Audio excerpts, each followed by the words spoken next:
Hello everyone. आज का जो हमारा टॉपिक है वो है सेल और ये क्लास 9 का चैप्टर नंबर 5 है। सो आइए हम स्टार्ट करते हैं। लास्ट वीडियो में हमने आपसे डिस्कस किया था टाइप्स ऑफ सेल के बारे में। अब हम बात करेंगे कि सेल किससे मिलकर बनी है। So what is the cell made up of, what is the structural organization of a cell. इसका सेल का स्ट्रक्चर क्या है वो भी हम देखेंगे। तो जैसे हम फर्स्ट है हमारा प्लाज्मा मेम्ब्रेन और cell membrane. So plasma membrane क्या होता है? कवरिंग ऑफ ए सेल है। मतलब अगर आप ये सेल देखते हैं तो इसकी जो आउटर कवरिंग होगी वो किससे मिलकर बनी है? प्लाज्मा मेम्ब्रेन से बनी होती है। ये क्या करती है? ये एक्सटर्नल इन्वायरमेंट को जो भी आ रहे हैं उनको क्या करती है? सेपरेट करती है। ठीक है, ये बहुत ही ज़्यादा थिन होती है, डेलिकेट होती है, इलास्टिक होती है और सेलेक्टिवली परमेबल मेम्ब्रेन भी होती है। प्लाज्मा मेम्ब्रेन किससे मिलकर बनी है? वो है लिपिड और प्रोटीन से मिलकर बनी है। इसका फंक्शन क्या होता है? फंक्शन होता है प्लाज्मा मेम्ब्रेन का कि ये कोई भी जो मटेरियल है उसको अलाउ करती है कि वो एंट्री करेगा या एग्जिट करेगा out of the cell. Cell से एंट्री करेगा या एग्जिट करेगा। सो ये जो एंट्री और एग्जिट है ये किसकी हेल्प से होता है? ये हेल्प होता है डिफ्यूजन और ऑस्मोसिस की वजह से। सो अब बात करते हैं कि डिफ्यूजन क्या होता है। तो डिफ्यूजन होता है कि अगर कोई भी मूवमेंट होगा किसी भी सब्सटेंस का तो वो high concentration to low concentration होगा किसी भी चीज़ का। इसमें ये बात ध्यान करने की ज़रूरत है कि डिफ्यूजन में जो भी एक्सचेंज होगा वो सिर्फ गैसेस का होगा, कार्बन डाइऑक्साइड और ऑक्सीजन का विद द एक्सटर्नल इन्वायरमेंट। अगर ये सेल है तो सेल में जो भी एक्सचेंज होगा मतलब CO2 आना है, एंटर करना है और O2 को क्या करना है? एग्जिट करना है। तो वो किस प्रोसेस से होगा? तो वो डिफ्यूजन के प्रोसेस से होगा। अगर हम बात करते हैं ऑस्मोसिस की, ऑस्मोसिस में जो भी मूवमेंट होगा वो इसमें ऑस्मोसिस में वाटर का मूवमेंट होता है, वही high concentration to low concentration. मतलब हाई जहाँ पे वाटर की क्वांटिटी हाई होगी, ज़्यादा होगी, वो हाई क्वांटिटी से कहाँ होगा? लो कॉन्सेंट्रेशन में होगा। बस इसमें सिलेक्टिवली परमिएबल मेम्ब्रेन भी होती है। अब ऑस्मोसिस जो है वो 3 टाइप्स के होते हैं। कितने टाइप्स के होते हैं? 3 टाइप्स के होते हैं। तो ऑस्मोसिस 3 टाइप के कौन से होते हैं? हाइपोटोनिक, फिर है आइसोटोनिक और नेक्स्ट है हाइपोटोनिक। तो बात करते हैं हाइपोटोनिक की। तो हाइपो का मतलब होता है लेस, मतलब कम। तो जो सेल है, मान लीजिए ये सेल है, सेल की जो मीडियम है उस टाइम पे सेल क्या चाहती है? सेल क्या कहती है? पानी, वाटर की कमी है इसमें।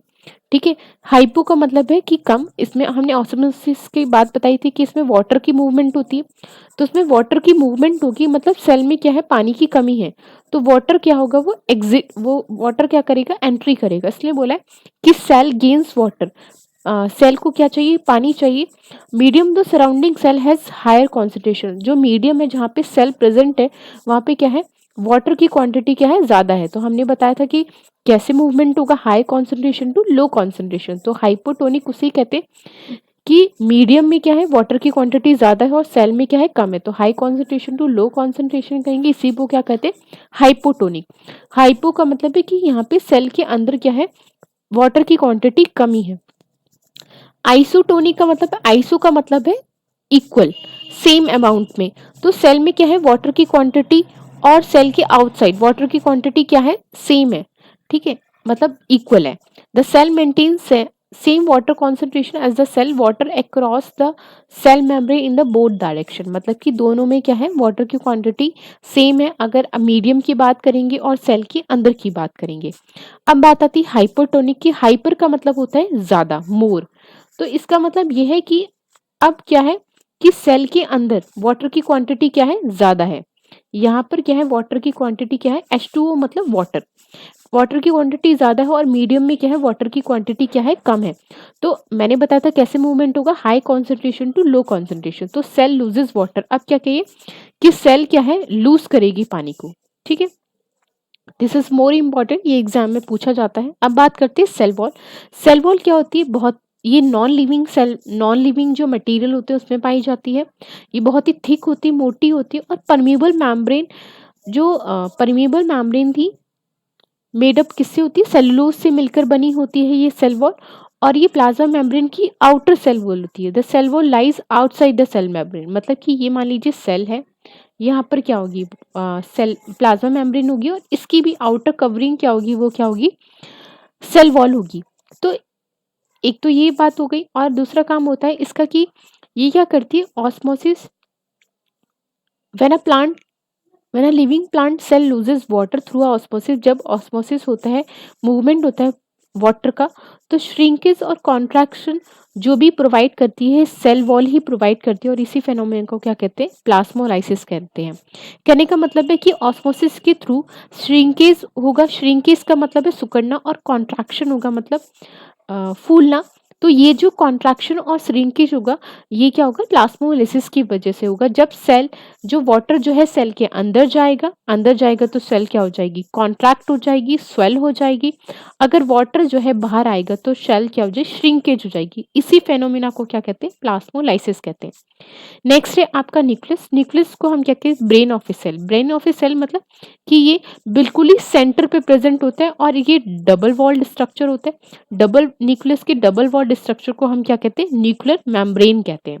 जैसे कि आप डायग्राम में देख सकते हैं, ये न्यूक्लियर मेम्ब्रेन है, और इसके अंदर क्या, ये न्यूक्लियर मेम्ब्रेन जो होती है वो पोर, इसमें पोर्स प्रेजेंट होते हैं जो कि क्या करते हैं, ट्रांसफर ऑफ मटेरियल, मतलब मटेरियल को ट्रांसफर इनसाइड द न्यूक्लियस में, जो भी मटेरियल को ट्रांसफर करेगा वो क्या कर देगा, न्यूक्लियर मेम्ब्रेन के थ्रू होगा।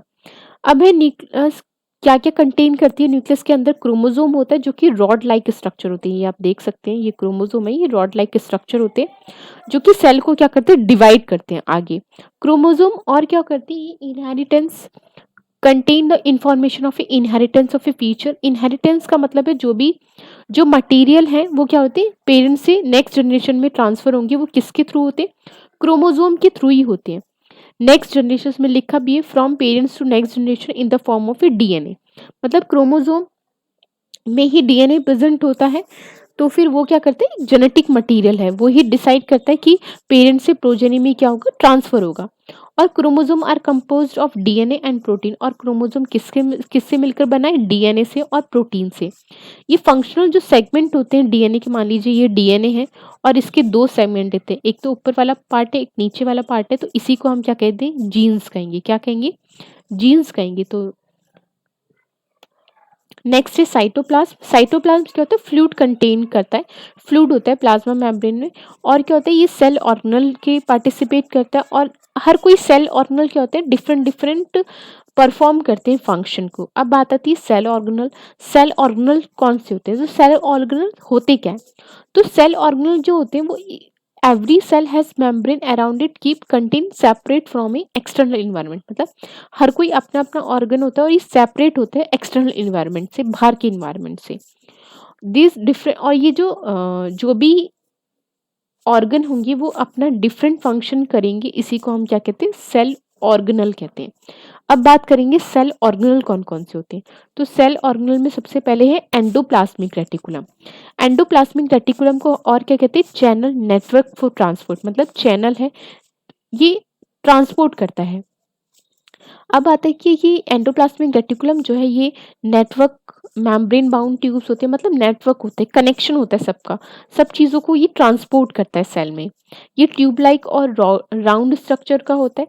ये दो तरीके होते हैं, एक तो ईआर मतलब एंडोप्लाज्मिक रेटिकुलम रफ एंडोप्लाज्मिक जिसे आरईआर कहते हैं, और एक है एसईआर जिसे स्मूथ एंडोप्लाज्मिक रेटिकुलम कहते हैं। तो आरईआर की बात करें तो इसमें राइबोसोम प्रेजेंट होते हैं, और ये इसका फंक्शन क्या होता है राइबोसोम का, इस आरईआर का, तो इसका फंक्शन होता है कि ये प्रोटीन को सिंथेसाइज करना है। This is very important. RER का क्या फंक्शन होता है, प्रोटीन को सिंथेसाइज करने का। अगर हम एसईआर की बात करें तो ये क्या सिंथेसाइज करता है, लिपिड को सिंथेसाइज करता है ये। और बिल्डिंग द सेल मेम्ब्रेन, जो सेल मेम्ब्रेन होती है उसको बिल्ड करने में भी क्या करता है, हेल्प करता है। सो बेसिकली एंडोप्लाज्मिक रेटिकुलम का क्या फंक्शन हुआ, इसका हुआ ये ट्रांसपोर्ट करता है मटेरियल को, जैसे लिपिड और हमने प्रोटीन की बात करी, ऐसे ही ये ट्रांसपोर्ट करता है मटेरियल को। अब बात करते हैं गोल्गी एपरेटस। गोल्गी एपरेटस को पैकेजिंग भी कहते हैं। एक्चुअली ये इसका मेन फंक्शन ही होता है पैकेजिंग करने का। इसको किसने डिस्कवर किया था, इसको डिस्क्राइब किया था कैमिलियो ने। और ये जो गोल्गी एपरेटस होता है, ये मेम्ब्रेन बाउंड वेसिकल्स होते हैं, ये पैरेलल होते हैं, कुछ इस तरीके से बने होते हैं, ऐसे तरीके से। ये आप देख सकते हैं किस इस तरीके से बने होते हैं, इसी को हम क्या कहते हैं, सिस्टर्ना कहते हैं। ये स्टेक लाइक स्ट्रक्चर होते हैं।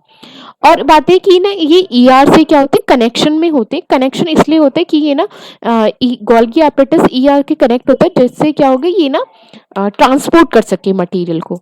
तो इसमें यही लिखा है ER is packaged and dispatch to various target inside outside the cell Golgi apparatus, मतलब ये ट्रांसपोर्ट भी करता है। तो मेन फंक्शन क्या होगा, ये स्टोर करेगा, मॉडिफिकेशन करेगा और पैकेज करेगा प्रोडक्ट इन वेसिकल्स में।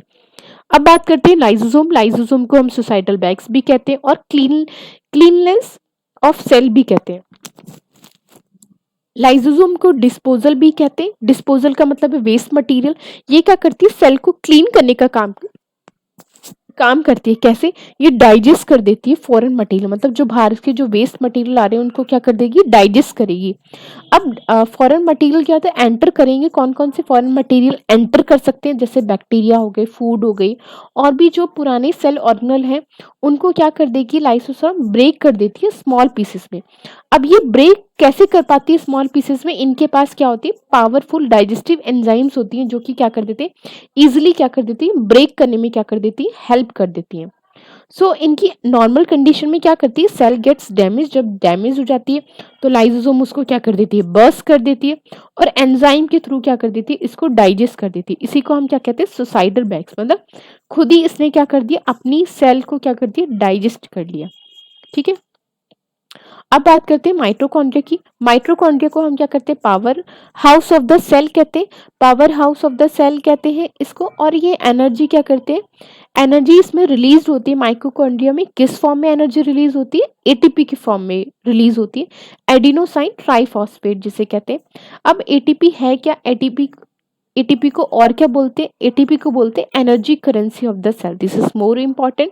ये पूछा जाता है एग्जाम में कि energy currency of the cell किसे कहते हैं, तो किसे कहते हैं, एटीपी को कहते हैं। अब बात करते हैं प्लास्टिड्स की। प्लास्टिड जो होती है सिर्फ ये प्लांट सेल में ही प्रेजेंट होती है और ये 2 टाइप की होती है, एक तो क्रोमोप्लास्ट और एक ल्यूकोप्लास्ट। क्रोमोप्लास्ट जो होती है वो कलर्ड फॉर्मेशन की होती है, जैसे लीव्स में कलर होते हैं, फ्लावर्स में, फ्रूट्स में। और आपने देखे होंगे कि लीव्स में जो ग्रीन कलर की लीव्स होती हैं वो किसकी वजह से होती हैं, वो क्या होती है, इसमें एक पिगमेंट प्रेजेंट होता है जिसे हम क्या कहते हैं, क्लोरोफिल कहते हैं। और उसी को हम और क्या कहते हैं, क्लोरोप्लास्ट कहते हैं।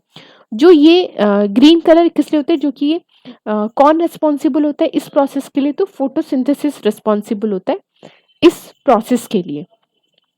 जो क्लोरोप्लास्ट है वो क्या करती है, येलो और ऑरेंज कलर के पिगमेंट भी फॉर्म करती है। और leucoplast starch, oil and protein को भी क्या करती है, स्टोर करने में हेल्प करती है। बात करते हैं वैक्यूल्स की। वैक्यूल्स क्या होते हैं, एक सॉलिड और लिक्विड कंटेंट में होती है, बहुत ही स्मॉल साइज के होते हैं एनिमल सेल में। और प्लांट में जो है लार्ज वैक्यूल होते हैं और ये 50 to 90% होते हैं अप्रॉक्स। और ये ट्रेजिडिटी और रिजिडिटी भी प्रोवाइड करती है सेल को, कौन, वैक्यूल। जैसे कि हम वैक्यूल में देखें, अमीबा में वैक्यूल प्रेजेंट होता है, जो कि क्या काम करता है वैक्यूल प्रेजेंट होके, जो फूड वैक्यूल होता है कंटेन कर, जो फूड वैक्यूल होता है जो करता है फूड को कंटेन करता है। इसका मतलब ये मैं समझाना चाहूँ, जैसे ये है अमीबा, अमीबा का ये है न्यूक्लियस, ये जिगजैग लाइक स्ट्रक्चर होता है। ये क्या करेगा, फूड को क्या कर लेगा, अंदर कंटेन कर लेगा, एंगल्फ कर लेगा, कंज्यूम करके, and contractile vacuole expel excess water, मतलब जो इसमें कॉन्ट्रैक्टाइल वैक्यूल्स भी होते हैं, जो कि अगर वाटर की क्वांटिटी ज्यादा हो जाती है तो उसको क्या कर देते हैं, एक्सपेल, मतलब वाटर आउट कर देते हैं वेस्ट मटेरियल के through. So thank you so much for watching this video. यहाँ पे आपका चैप्टर खत्म होता है।